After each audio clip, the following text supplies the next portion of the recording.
Túto reláciu vám prináša overenie kilometrov.sk.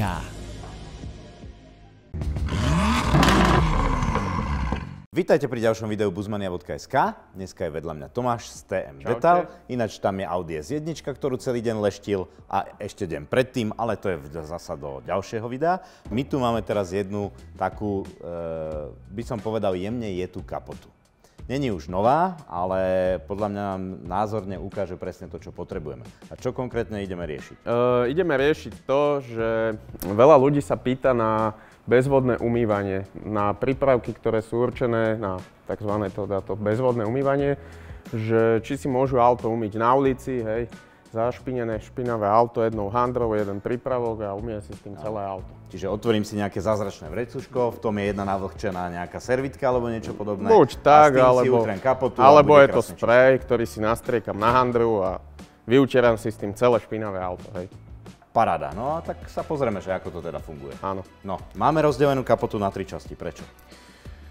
Skrz toho, že prvú teda časť si umieme iba tak, ako mi to ľudia hovoria, ako sa na to pýtajú, že zoberie si naozaj tú jednu handru, jeden prípravok, celé si to, hej, po tom aute nanesie, vyleští si to v úvodzovkách a proste, že čo tam vlastne vznikne. Áno, že či to vôbec má zmysel, alebo či to poškodí lak, že môže to vyhodiť. Druhú časť si umieme tým istým prípravkom, ale štýlom, povedzme, že jemnejším, kde si tú handru budeme prekladať, hej.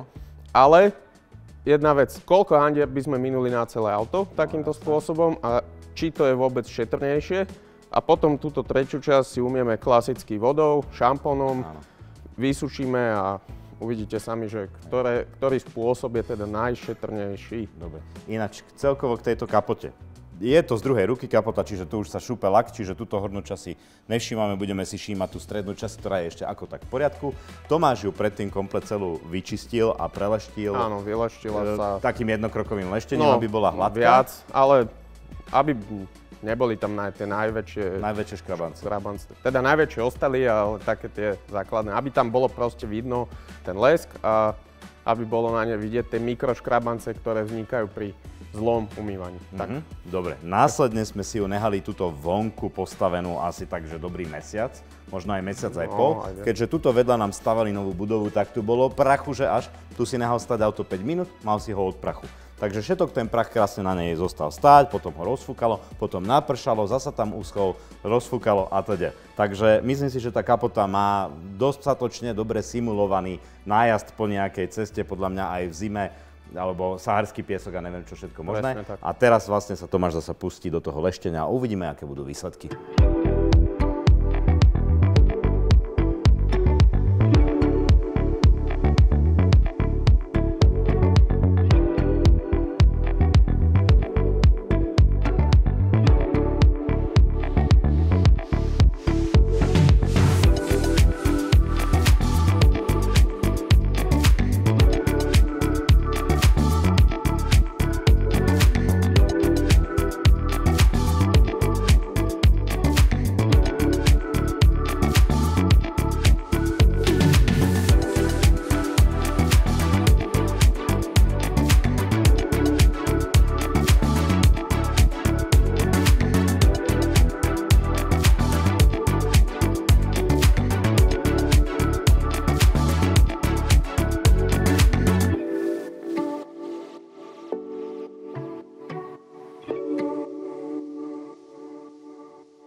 No a my už tu máme výsledok a ten je podľa mňa asi jednoznačný. Budeme sa vám to snažiť nejako zachytiť na kameru, lebo ľudské oko je niečo iné ako kamera, a potom ešte vaše malé mobiliky, kde máte obrazovky. Nemusí to tak vyzerať naozaj, ako je to v realite, ale my v realite to tu brutálne vidíme.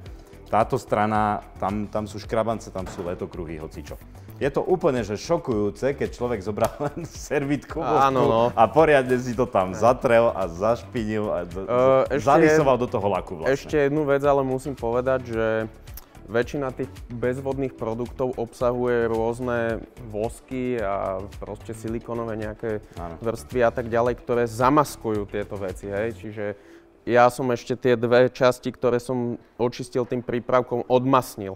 Áno. Takže to ostalo úplne tak, ako to je proste... Že je to vlastne taký fake? Že ty si utreš... V podstate áno, je to taká maskovačka, akože strašne veľa tých produktov, ktoré sú bežne dostať práve na to bezvodné umývanie, sú presne na to, že to zamaskujú a ty si proste vyutieraš si jednou handrou celé auto, všetok ten bordel, máš stále na tej handre, nesieš si ho po aute. Čiže vlastne aj keď niekde na aute som nemal ten bordel, tak tá handra to zobrala a ja si to pekne rozotrem po celom aute a vlastne doškrkám si krásne lak. Áno, a pravdepodobne, keď je ešte nejaké leto teplo, tak sa mi tam potom aj zapeče tá špina. Áno, hej, v podstate, lebo ten lak je ešte horúci a naozaj veľa ľudí sa ma na to presne pýta. Oni mi dokonca tí ľudia posielajú fotky, že pozri, nič sa nestalo. Auto odfotené z 3 metrov, hej, nasvietené, že slnko svieti. Áno, wow, super.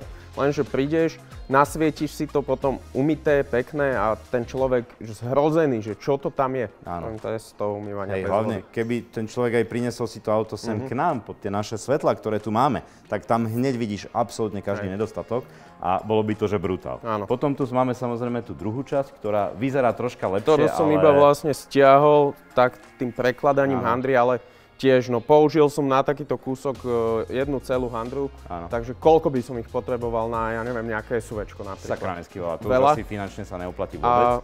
A stále sú tam vidno, no že z diaľky je vidno tie čmuhy, ktoré vlastne sú spojené tým, že je tam ten vosk a tie rôzne chemikálie. Práve, no. No a potom je tu samozrejme tá posledná časť, tak ako sa to má robiť. Predumývač, voda, šampón, oplach a len vysušené. Zase bez vosku, bez ničoho. Je tam aktívny šampón, ktorý má v sebe aj nejaké lubrikačné zložky, tým pádom sa to klže, hej, čiže tú špinu jednoducho dám odtiaľ preč a je to vidno, že je to asi stále najlepšia metóda umyť to auto šampónom, keď je fakt špinavé. A či už to bude na tej bezdotykovej alebo nejaké ručné umytie, všetko je za mňa lepšie ako tie bezvodné. Tie bezvodné produkty sú fajn využiť ako detailer alebo možno na nejakej výstave, že niekto tam spravil otlačky alebo proste OK. Pokiaľ mám teda čisté auto, tak vtedy to môžem použiť a teda som si istý, že ho mám čisté. Ale keď už ho máte špinavé, tak je to absolútna blbosť si tú špinu do toho laku vlastne zatlačiť. Čiže normálne ísť radšej na bezdotykovú umývarku, vyvapkovať si to najprv čistou vodou a potom použiť všetky tie programy, ktoré tam majú, dobre si to vyfúkať a spravíte 100-krát lepšie, ako míňať peniaze za takéto blbosti, lebo koľko stojí vlastne jedna tá zázračná vec? Akože sú rôzne, sú od, ja neviem, 8, 10, 15 eur, akože je to individuálna aká značka. Ja som na schvál z toho produktu dal dole, toto nech nerobím niekomu zlú reklamu. Ale hovorím, že na to, na čo sú určené, za mňa nie, ale na to, že fakt využijem to ako detailer, nejaký rýchlovosť, možno akože super, na čistom aute samozrejme. Ale na toto radšej choďte na tú bezdotykovú umývarku, keď už nič iné. Budete to mať lacnejšie a nebudete mať doškrkané. Samozrejme aj tie handry niečo stoja, treba ich potom oprať, čiže koľko vyjde také umytie? 50 €? To už pomaly môžete ísť na detailing. Presne tak.